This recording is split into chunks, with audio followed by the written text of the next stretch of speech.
Pemirsa, api telah menghabiskan seisi toko listrik di Jalan Dr. Setomo Singaraja Rabu malam 11 September sekitar pukul 20.00 WITA.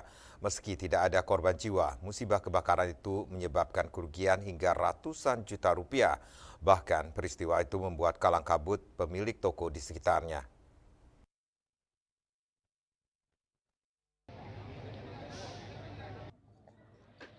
Tidak diketahui secara pasti penyebab musibah kebakaran itu. Kepulan asap tebal dan kobaran api di dalam toko yang tertutup terlihat dari luar. Pemilik toko Nyoman Rene, 60 tahun, warga Kelurahan Kampung Baru, Kecamatan Buleleng, langsung dihubungi sejumlah pemilik toko lainnya.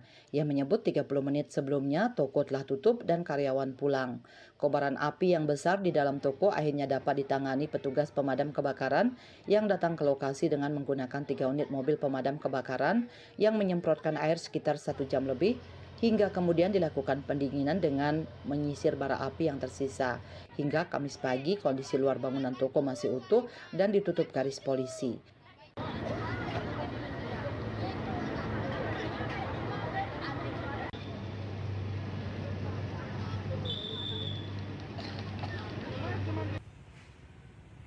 Yasri Yuli, Bali TV.